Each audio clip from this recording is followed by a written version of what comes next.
మోదీ గ్రేటా నెహ్రూ గ్రేటా? ఎక్కువ రోజులు ప్రధానమంత్రిగా దేశాన్ని పరిపాలించిన నెహ్రూని ప్రధాని నరేంద్ర మోదీ బీట్ చేశారు. జవహర్లాల్ నెహ్రూ గారు 4398 రోజులు పరిపాలిస్తే ప్రధాని నరేంద్ర మోదీ 4398 రోజులు జూన్ 10వ తారీఖు కంప్లీట్ చేసుకుంటారు. సో బీట్ చేశారు. పరిపాలించినటువంటి రోజుల కింద లెక్కేసుకుంటే ప్రధాని నరేంద్ర మోదీ నెహ్రూని బీట్ చేసినట్టే. అలానే అప్పటి పరిస్థితులు ఇప్పటి పరిస్థితులు, అప్పుడు ఆయన ఎలా ఎన్నుకోబడ్డాడు, ఇప్పుడు ఈయన ఎలా ఎన్నుకోబడ్డాడు. వాస్తవానికి జవహర్లాల్ నెహ్రూ గారు 17 సంవత్సరాల దేశాన్ని పరిపాలించారు. అందులో 5 సంవత్సరాలు మాత్రం ఆయన సెలెక్ట్ చేసినటువంటి ప్రధానమంత్రి, అంటే ఎలక్షన్స్ జరగలేదు. 1947 నుంచి 64 వరకు అంటే 17 సంవత్సరాలు ఉన్నారు. ఇందులో ఈ 47 నుంచి 52 వరకు ఆయన్ని కాంగ్రెస్ అధిష్టానం ప్రధానమంత్రిగా ప్రకటించింది. మామూలుగా పిసిసి అధ్యక్షులు అందరూ కలిసి ప్రధానమంత్రి పేరుని ప్రస్తావించేటువంటి సందర్భం. అప్పుడు మనకి 15 ప్రావిన్సులు ఉండేవి. పిసిసి అంటే ప్రావిన్షియల్ కాంగ్రెస్ కమిటీ.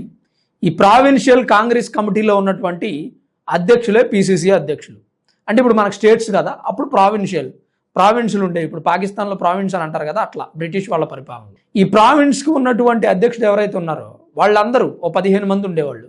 ఈ 15 మంది ఎవరినైతే ప్రధాని అని అంటారో వాళ్ళే ప్రధాని. అయితే 15 మందిలో 13 మంది సర్దార్ వల్లభాయ్ పటేల్ గారిని ప్రధానమంత్రి అని చెప్పి అన్నారట. కానీ గాంధీ గారు మాత్రం నెహ్రూనే ప్రధాని కావాలని కోరుకున్నారట. అప్పుడు గాంధీ గారి అభిష్టం మేరకు పటేల్ గారు సరే ఓకే కానివ్వండి, ఆయనే ప్రధానమంత్రి అని చెప్పి ఆయన తప్పుకోవడం జరిగింది. మిగిలిన ఇద్దరు కూడా ఎవరు ప్రధానమంత్రి అనేది చెప్పలేదంట. 13 మంది చెప్పారు. ఇది కొంతమంది చెబుతున్నటువంటి మాట అయితే, మరొక మాట ఏంటంటే 17 ప్రావిన్సులు ఉండేవి. 17లో 15 మంది సర్దార్ వల్లభాయ్ పటేల్నే ప్రధాని అన్నారు. కానీ ఇద్దరు మాత్రం నెహ్రూని ప్రధాని అన్నారు. అయినా గాంధీకి ఇష్టం కాబట్టి ప్రధాని అయ్యాడు నెహ్రూ అన్నారు. అలా 5 సంవత్సరాలు ప్రధానమంత్రిగా పనిచేసి, ఈ 5 సంవత్సరాలు పనిచేసిన దాన్ని తీసేసేయండి. ఎందుకంటే అది ఎన్నికల్లో నెహ్రూ గారిని ఎన్నుకోలేదు. తీసేసి మిగిలిన 12 సంవత్సరాలనే లెక్కేయండి. మిగిలిన 12 సంవత్సరాలు లెక్కేస్తే 4398 రోజులు జవహర్లాల్ నెహ్రూ గారు పరిపాలన చేశారు. మోదీ గారు 4399 రోజులు పరిపాలన చేశారు. అంటే నెహ్రూ గారిని బీట్ చేశారు. ఇప్పుడు ఈ రోజుల విధంగా బీట్ చేశారు కదా, అప్పటికి ఇప్పుడుకున్న తేడాలు చూద్దాం ఒకసారి. అప్పుడు ప్రజలు ఎన్నుకున్నారు. 1952లో మొదటిసారి మనకి సార్వత్రిక ఎన్నికలు జరిగాయి. ఇప్పుడు ఏదైతే మనం ఓట్లు వేస్తున్నామో అలానే ఓట్లు వేయడం జరిగింది. ఆ టైంలో ప్రధానిగా జవహర్లాల్ నెహ్రూ గారిని ప్రజలు ఎన్నుకున్నారు, ఓట్లు వేశారు. బాగుంది. కమ్యూనిస్ట్ పార్టీ పోటీ చేసింది, జనసంఘ్ పోటీ చేసింది, కాంగ్రెస్ పార్టీ పోటీ చేసింది, ఇంకా లోకల్గా ఉన్నటువంటి కొన్ని పార్టీలు పోటీ చేశాయి. సుమారు 364 స్థానాలేమో కాంగ్రెస్ గెలిచింది. 489 స్థానాలకి ఎలక్షన్స్ జరిగితే దేశవ్యాప్తంగా 364 స్థానాలను కాంగ్రెస్ గెలిచింది. బాగా మంచి మెజారిటీ వచ్చింది. ప్రధానిగా నెహ్రూ ఎన్నుకోబడ్డారు. సరే, 2014లో నరేంద్ర మోదీ ప్రధానిగా ఎన్నుకోబడ్డారు. 2014కి 1952 ఎలక్షన్స్కి తేడాలు చూద్దాం మనం. 1952 ఎలక్షన్స్కి ముందు నెహ్రూ సెలెక్టెడ్ పిఎంగా ఉన్నారు. ఓకే, కానీ అప్పటి వరకు దేశంలో ఎలక్షన్స్ జరగలేదు. బాగా వినండి ఫ్రెండ్స్, అప్పటి వరకు దేశంలో ఎలక్షన్స్ జరగలేదు. బ్రిటిష్ వారి పరిపాలనతో విసిగి వేసారిపోయి నానా బాధలు పడి ఇబ్బందులు పడి చావు బ్రతుకుల మధ్య కొట్లాడుతున్నటువంటి భారతీయులకి ఎన్నికలు అనేటువంటి ఒక ఊరట లభించింది. అప్పుడు వాళ్ళు ఏమనుకుంటారు, మన భారతీయుడు మనకు బాగా తెలిసిన వ్యక్తి, గతంలో ప్రధానిగా మనల్ని 5 సంవత్సరాలు పరిపాలించాడు, పైగా స్వతంత్రం కోసం పోరాడాడు. వీళ్ళంతా మరి స్వతంత్ర సమర యోధులు కదా, ఇంతకంటే మంచి ప్రధాని మనకు దొరకడు. నేను కాంగ్రెస్ పార్టీలో ఉన్నారు. అలా రిలీఫ్ దొరికిన వెంటనే ప్రజలు జవహర్లాల్ నెహ్రూకి ఓట్లేసి గెలిపించారు. 2014లో నరేంద్ర మోదీకి అలాంటి పరిస్థితి ఉందా? విపరీతమైన పోటీ, దేశం కొత్త కొత్త పుంతలు తొక్కుతూ పరుగులు పెడుతుంది. ప్రపంచ దేశాల్లో ఏం జరుగుతుందో చూస్తున్నారు. చదువుకున్నటువంటి యువత, ఎవరికి ఓటేయాలో ఆచితూసి తెలుసుకునేటువంటి యువత, ఎవరిని గెలిపిస్తే దేశం బాగుపడుతుందా అని ఆలోచించేటువంటి యువత. పైగా అప్పుడు పోటీ చేసిన పార్టీల కంటే ఇప్పుడు పోటీ చేసిన పార్టీలు చాలా ఎక్కువ 2014లో. పైగా ప్రధాని అభ్యర్థిగా పోటీ పడుతున్న వ్యక్తులను చూడండి, రాహుల్ గాంధీ, నరేంద్ర మోదీ. రాహుల్ గాంధీ అనే వ్యక్తి వారసత్వ రాజకీయాలతో బయటికి వచ్చిన వ్యక్తి. పైగా మొత్తాత ప్రధాని, నాయనమ్మ ప్రధాని, నాన్న ప్రధాని, చాలా పలుకుబడి ఉన్నటువంటి వ్యక్తి. నెహ్రూ గారితో కంపేర్ చేయండి. నెహ్రూ గారికి అక్కడ అటువైపు రాహుల్ గాంధీ లాంటి వ్యక్తి లేరు, కాంగ్రెస్ పార్టీ లాంటి పోటీ లేదు. అర్థం చేసుకోండి నేను చెప్పే మాట. ఇప్పుడు ఏదైతే నరేంద్ర మోదీకి 2014లో ఉన్న పోటీ ఉందో అది నెహ్రూ గారికి లేదు. ఉన్నదల్లా కమ్యూనిస్ట్ పార్టీయే. కమ్యూనిస్ట్ పార్టీలను కూడా ఎక్కడ కనపడితే అక్కడ కాల్చి చంపేసేవాళ్ళు కాంగ్రెస్ వాళ్ళు. ఎందుకంటే దేశంలో స్వతంత్రం వచ్చిన తర్వాత బ్రిటిష్ వాళ్ళ పరిపాలన పోయింది అనుకుంటే కాంగ్రెస్ పార్టీ పెత్తందారుల పరిపాలన ఎక్కువైపోయింది, దొరల పరిపాలన ఎక్కువైపోయింది. పేద ప్రజలను బ్రిటిష్ వాళ్ళు పెట్టిన దానికంటే ఎక్కువ బాధలు పెడుతున్నారు. అప్పుడు కమ్యూనిస్టులు బయటకు వచ్చారు. ఈ కమ్యూనిస్టులని కాంగ్రెస్ పార్టీ ఏరేసేది. కమ్యూనిస్టులుగా ఉండాలి, చెప్పుకోవాలి అంటే కమ్యూనిస్ట్ నాయకులు భయపడేవాళ్ళు, ఎక్కడ కనపడితే అక్కడ కాల్చి చంపేవాళ్ళు. మరి అదే పరిస్థితి 2014లో ప్రధాని నరేంద్ర మోదీకి ఉందా? ప్రధాని నరేంద్ర మోదీ బీజేపీ పార్టీ అలా చేసిందా? ప్రధాని నరేంద్ర మోదీ అంతకు ముందేమి 5 సంవత్సరాలు సెలెక్టెడ్ ప్రధానిగా లేరు. ఆయనకి కాంగ్రెస్ పార్టీలో ఉన్నంత సపోర్ట్ లేదు. దేశ ప్రజలు అప్పుడే ఎన్నికలకి రెడీ అవ్వట్లేదు.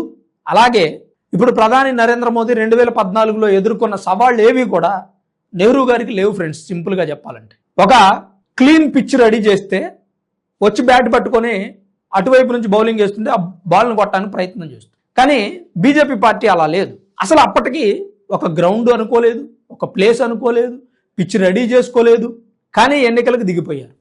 గతంలో బీజేపీ పార్టీ ఒకసారి గెలిచినా మళ్ళీ పడిపోయింది ప్రభుత్వం. ఎందుకంటే కాంగ్రెస్ తాకిడికి తట్టుకోలేక. మరి కాంగ్రెస్కి 1947 నుంచి 52 వరకు ఆ పరిస్థితి లేదు. 52లో సార్వత్రిక ఎన్నికలు జరిగితే 52 నుంచి 64 వరకు మళ్ళీ ఆ పరిస్థితి లేదు. మరి కాంగ్రెస్ పార్టీ గెలవక ఏం చేస్తుంది? ఖచ్చితంగా గెలుస్తుంది. కంపారిజన్ అనేది చాలా ఇంపార్టెంట్ ఫ్రెండ్స్. చాలా మంది ఏమంటారంటే నెహ్రూ గారు అద్భుతమైనటువంటి నాయకుడు, ఎన్నో సంస్కరణలు చేశారు. అయ్యి ఉండొచ్చు, నేను కాదు అని చెప్పను. కానీ ప్రధాని నరేంద్ర మోదీ 2014 గెలుపుకి, జవహర్లాల్ నెహ్రూ 1952 గెలుపుకి చాలా వ్యత్యాసం ఉంది ఫ్రెండ్స్. అంత ఈజీగా ప్రధాని నరేంద్ర మోదీ ఈరోజు ప్రధాని సీట్లో కూర్చోలా, మూడోసారి కూడా. చాలా కష్టతరమైనటువంటి టార్గెట్లను దాటుతూ వచ్చాడు, స్టెప్ బై స్టెప్ ఎక్కుతూ వచ్చాడు. అంతకుముందు 3 సార్లు గుజరాత్కి ముఖ్యమంత్రిగా పనిచేశాడు. ఎల్కే అద్వానీ గారు కుర్చీలో కూర్చుంటే ప్రధాని నరేంద్ర మోదీ కింద నేల మీద కూర్చున్నాడు. జవహర్లాల్ నెహ్రూ అనే వ్యక్తి అలా కింద నేల మీద కూర్చున్న స్థాయి నుంచి వచ్చారా? ప్రధాని నరేంద్ర మోదీ అనే వ్యక్తి గుజరాత్ వాద్నగర్ రైల్వే స్టేషన్లో ఛాయ్ వాలాగా ఛాయ్ అమ్మారు. జవహర్లాల్ నెహ్రూ అలా అమ్మారా? అంటే అలా కష్టపడి వచ్చారా అని అడుగుతున్నా నేను. కొంతమంది ఏమంటారు ఆయనకి అసలు అమ్మాల్సిన అవసరం ఏందో, వాళ్ళు అబ్బో బాగా rich family, golden spoon by birth అని చెప్పి. Okay, no problem. కానీ ఒక వ్యక్తి అన్ని సౌకర్యాలు ఉండి చదువుకొని పాస్ మార్కులతో పాస్ అవ్వడం గ్రేటా? అసలు ఏమీ లేనటువంటి వ్యక్తి స్ట్రీట్ లైట్ కింద చదువుకొని మెరిట్లో పాస్ అవడం గ్రేటా? ఒక్కసారి మీరు ఆలోచించండి. ఒక రకంగా చెప్పాలంటే ప్రధాని నరేంద్ర మోదీ మెరిట్ స్టూడెంట్. ఎందుకంటే ఆయనకి ఎలాంటి సౌకర్యాలు లేవు, ఒక సాధారణ కార్యకర్తగా వచ్చినటువంటి వ్యక్తి. మరి జవహర్లాల్ నెహ్రూ పిసిసి అధ్యక్షులు, ఆ తర్వాత పిసిసి అధ్యక్షుల చేత ఎన్నుకోబడినటువంటి ప్రధానమంత్రి, ఆ తర్వాత ఎలక్షన్స్కి వెళ్ళాడు. అంటే ముందే బేస్ మట్టం వేసుకున్నాడు, పునాది ఫౌండేషన్ రెడీ చేసుకున్నాడు. నేను ప్రధానిని అని దేశ ప్రజలందరి చేత మెప్పించగలిగాడు. దేశ ప్రజలందరి మైండ్లో ఒక బలమైనటువంటి సంకేతాన్ని పంపించగలిగాడు. 5 సంవత్సరాలు 1947 టు 1952 ఈ 5 సంవత్సరాలు జరిగినటువంటి తతంగం.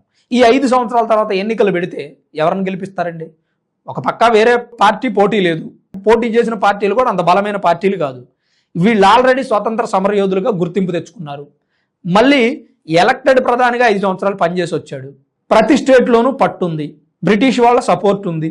ఇవన్నీ కలిపి ఆయన ప్రధానిగా పనిచేశారు. పైగా ఆయన చేసిన సంస్కరణలు ఏదైనా ఈరోజు కొన్ని కాలేజెస్ ఎడ్యుకేషన్ డెవలప్మెంట్ చేశారు, రైల్వే ఏదైనా ఉంటే డెవలప్ చేశారని చెప్తా ఉన్నారు. ఓకే, అప్పుడు పరిస్థితులను బట్టి ఏదైనా చేసి ఉండొచ్చు. కానీ అప్పటికి ఇప్పటికీ దేశం చాలా మారింది. అంటే ఫారిన్ కంట్రీస్తో పోల్చుకుంటే భారత్ కాస్త తక్కువ అయి ఉండొచ్చు, కానీ గతంలో కంటే ఇప్పుడు బెటరే.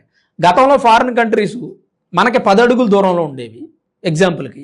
ఇప్పుడు ఫారిన్ కంట్రీస్ మనకు 5 అడుగుల దూరంలో ఉన్నాయి. అప్పుడు 10 అడుగుల దూరం అంటే అప్పుడు ప్రధాని చేసినటువంటి పని చాలా తక్కువనే అనుకోవాలి కదా. ఇప్పుడు 5 అడుగుల దూరంలో అంటే ఇప్పుడు ప్రధాని చేసిన పని సంస్కరణలు కాస్త మెరుగని అనుకోవచ్చు కదా. మనం చూసినట్లయితే ఆర్టికల్ 370 రద్దు చేసి జమ్మూ అండ్ కాశ్మీర్కి రిలీఫ్నిచ్చారు. చాలా బిగ్ రిలీఫ్ అది. నోట్ల రద్దు చేసి బ్లాక్ మనీని దగ్గర పెట్టుకొని ట్యాక్సులు కట్టకుండా ప్రభుత్వాన్ని మోసం చేస్తున్న వ్యక్తులు, బిజినెస్ మ్యాన్లు, అలాగే అట్ ద సేమ్ టైం పాకిస్తాన్కి కూడా ఈ నోట్ల రద్దు అనేది చాలా దెబ్బేసినటువంటి అంశం. తర్వాత దేశాన్ని డిజిటల్ పేమెంట్స్ వైపు నడిపించారు. అలాగే రక్షణ రంగాన్ని బలపరిచారు. తీవ్రవాదాన్ని అణిచివేసే దిశగా అడుగులు వేస్తున్నారు. మావోయిజాన్ని పూర్తిగా అణిచివేశారు. దేశంలో మావోయిజం లేదు. ఇక మిగిలింది ఏదైనా ఉందంటే ఎడ్యుకేషన్ డెవలప్మెంట్, అలాగే వైద్యం డెవలప్మెంట్ చేయాలి. విద్య, వైద్యం ఇవి రెండు డెవలప్ చేయాలి. ఆల్రెడీ ఆ వర్క్ కూడా నడుస్తూ ఉంది. AIIMS all India medical sciences కాలేజీలు ఎక్కడెక్కడ నిర్మించబడ్డాయో మీ అందరికీ తెలుసు, దాని గురించి నేను చెప్పేదేం లేదు. కొత్తగా ఎడ్యుకేషన్ ఇన్స్టిట్యూషన్స్ రావాలి. ఈ విషయంలో నేను కూడా పెద్దగా ఏం సపోర్ట్ చేయాలనుకోవట్లేదు. ఎందుకంటే ఎడ్యుకేషన్ డెవలప్మెంట్ అనేది మన దేశానికి చాలా అవసరమైనటువంటి పరిస్థితి వచ్చేసింది already. Private colleges, private schools పెట్టి కోట్ల రూపాయలు పేద ప్రజల దగ్గర డబ్బు గుంజితే వాళ్ళు ప్రైవేట్ స్కూల్స్లో చదవలేరు, ప్రైవేట్ ఇన్స్టిట్యూషన్స్లో చదవలేరు. ప్రభుత్వం దాని మీద చొరవ తీసుకోవాలి. గతంలో కంటే ఇప్పుడు ఎడ్యుకేషన్ డెవలప్ అయింది, కానీ ఎడ్యుకేషన్ ఇన్స్టిట్యూషన్స్ అంటే ప్రైవేట్ కాలేజెస్, ప్రైవేటు స్కూల్స్ ఏ రకంగా ఫీజులు వసూలు చేస్తున్నాయి దాన్ని కాస్త తగ్గిస్తే మంచిది. ప్రభుత్వం ఈ విద్యా వైద్యం మీద డబ్బు ఖర్చు పెడితే, ప్రత్యేకమైన దృష్టి పెడితే మంచిది అనేది నా అభిప్రాయం. వీళ్ళేదో విపరీతమైన విద్యని వైద్యాన్ని డెవలప్ చేశారని చెప్పను, కానీ గతంలో కంటే బెటర్. ఒకప్పుడు బ్రిటిష్ వాళ్ళ పరిపాలనలో ఉన్నాం. అప్పటి వరకు 1947కు ముందు 47 ఆగస్టు 15 స్వతంత్రం వచ్చిన తర్వాత మన దేశంలో అద్భుతమైనటువంటి సంస్కరణలు చేయొచ్చు. దీనికి మించి 10 రెట్లు చేయొచ్చు, చేయలేకపోయారు. ఎందుకంటే బ్రిటిష్ వాళ్ళు మన సొమ్ము దోచుకొని వెళ్ళిపోయారని చెప్తారు. బ్రిటిష్ వాళ్ళు మన సొమ్ము దోచుకొని వెళ్ళిపోతే మన దేశంలో ఉన్నటువంటి వనరులతోనే మీరు చేయొచ్చు, చేయలేదు. సరే 5 సంవత్సరాలు ట్రైనింగ్ పీరియడ్ లేదంటే గ్రేస్ పీరియడ్ అనుకుందాం, వదిలేద్దాం. ఇది సెలెక్టెడ్ పిఎంగా ఉన్నప్పుడు. మరి తర్వాత ఎలక్టెడ్ పిఎం అయిన 12 సంవత్సరాలు ఏమంత అభివృద్ధి జరిగింది దేశంలో? రక్షణ రంగం బలపడలేకపోయింది. మనం ఇచ్చిన దేశం పాకిస్తాన్ మన మీద దాడి చేస్తుంటే మనం రక్షించుకోలేకపోయాం. పీఓకొని ఆక్రమిస్తుంటే చేతులు కట్టుకొని కూర్చున్నాం. సుభాష్ చంద్రబోస్ అనే వ్యక్తి ఆర్మీని తీసుకొచ్చి రెడీ చేసి మన దేశానికి రక్షణగా నిలవకపోతే అసలు మీకు ఆర్మీ ప్లానింగే లేదు. ఎట్లా ఉందో ఒకసారి ఆలోచించండి. ఇలాంటి పరిస్థితులన్నింటినీ మనం ఈరోజు అధిగమించాం. గతంలో జరిగిన వాటితో పోల్చుకుంటే మనం గుణపాఠాలు నేర్చుకున్నాం, పాఠాలు నేర్చుకున్నాం. తర్వాతి పరీక్షకి ఎలా హాజరవ్వాలనేది మనం నేర్చుకున్నాం. ఆ రోజు పాకిస్తాన్ మన దాయాది దేశం, మనం దయతలిస్తే దేశంగా ఏర్పడింది. అది మన మీద ఫైట్ చేయడానికి వస్తుంటే మనం తగిన బుద్ధి చెప్పలేకపోయాం. ఇవాళ రమ్మనండి పాకిస్తాన్ని, ఇవాళ మన మీద ఫైట్ చేయడానికి వస్తుందా? అంత డేర్ చేయగలుగుతుందా? చెయ్యలేక దొంగదారిన ఆత్మాహుతి దాడులు, బాంబ్ బ్లాస్టులు చేస్తూ దేశంలో వైట్ కాలర్ టెర్రరిస్టులను తయారు చేస్తూ వీటన్నిటిని మనం గమనించాలి. అప్పటికి ఇప్పటికీ చాలా మార్పు. కంపేర్ చేసి చూసుకుంటే మోదీ గ్రేటా, నెహ్రూ గ్రేటా అంటే నా ఒపీనియన్ అయితే మోదీనే గ్రేట్ అని అంట. ఎందుకు అంటే అప్పుడున్నటువంటి పరిస్థితులు, ఇప్పుడున్నటువంటి పరిస్థితుల్ని, అప్పుడున్నటువంటి ఎలక్షన్ టైంని, ఇప్పుడున్నటువంటి ఎలక్షన్ టైంని, అప్పుడున్నటువంటి రైవలరీని, ఇప్పుడున్నటువంటి రైవలరీని, 2014లో పోటీ చేసిన పార్టీలు 2014లో ఉన్నటువంటి అపోజిషన్ని గుర్తుపెట్టుకొని 1952లో ఉన్న అపోజిషన్ని ఒకసారి మనం కంపేర్ చేసి చూసుకుంటే ప్రధాని నరేంద్ర మోదీ గెలవడం అనేది చాలా కష్టతరమైనటువంటి విషయం. అయినా కానీ 2014లో గెలిచారు. అంటే ఇక్కడ ప్రజల మద్దతు ఎక్కువగా ఉంది. అప్పుడు ప్రజల మద్దతు ఏం అవసరం లేదు. ఉన్నది నెహ్రూ ఒక్కడేనండి, ఓటు వేస్తే ఆయనకే వెయ్యాలి, ఇంకొక వ్యక్తి లేడు, తప్పదు. ప్రజలు ఎవరో ఒకరిని ఎన్నుకోవాలి కాబట్టి నెహ్రూ గారిని ఎన్నుకున్నారు. ఆ టైంలో ప్రజలను మెప్పించగలిగే నాయకుడు మరొకరు లేరు, నెహ్రూ గారే ఉన్నారు. ఎందుకంటే గాంధీ గారు సైతం నెహ్రూ గారినే ప్రధాని అభ్యర్థిగా ప్రకటించాడు కాబట్టి. ఇది ఫ్రెండ్స్, ఎవరు గ్రేటు అనే అంశానికి వస్తే ఎక్కువ రోజులు పరిపాలించడంలో గ్రేట్ అని నేను అస్సలు చెప్పను. ఎందుకంటే ఎక్కువ రోజులు ఎవరైనా పరిపాలిస్తారు, దాందే ఉంది. ఆ రోజు 12 సంవత్సరాలు నెహ్రూ పరిపాలించారు, ఇంకో 2 సంవత్సరాలు ఉంటే ఉండేవాళ్ళేమో, లేరు. ఇప్పుడు అలా కాదు కదా పరిస్థితి. ఎక్కువ రోజులు పరిపాలించడం వేరు, దేశాన్ని ప్రగతి పదంలో నడపడం వేరు. ఈరోజు మనం అన్ని విషయాల్లోనూ కాస్త ముందంజలో ఉన్నాం అనేది నా అభిప్రాయం. మన రక్షణ రంగం బలపడడం కానీ, లేదా మన ఆర్థిక వ్యవస్థ బలపడడం కానీ, 4వ అతిపెద్ద ఆర్థిక వ్యవస్థగా ప్రపంచంలోనే మనం గెలవడం కానీ, అలానే శత్రు దేశాలను ఓడించడం, మిత్ర దేశాలతో స్నేహం చేయటం, ఇంకా అనేక అంశాలను బేరీజ్ వేసుకొని కొన్ని సర్వే సంస్థలు కూడా చెప్పే అంశం ఏంటంటే ప్రధాని నరేంద్ర మోదీ గ్రేట్ పిఎం భారతదేశానికి అని. ప్రపంచ దేశాల్లో ఉన్నటువంటి చాలామంది ప్రధానులు, అధ్యక్షులు కూడా ఇదే మాట చెప్తా ఉన్నారు. మరి మీ అభిప్రాయం ఏంటి? మీరేమనుకుంటున్నారు? ఎవరు గ్రేట్ వీరిద్దరిలో అనేది తప్పకుండా మీ అభిప్రాయాన్ని కామెంట్ రూపంలో రాయండి. వీడియో చూస్తున్న ప్రతి ఒక్కరు దయచేసి లైక్ చేయండి. చివరి వరకు ఈ వీడియో చూసిన మీ అందరికీ పేరు పేరున ప్రత్యేకించి ధన్యవాదాలు.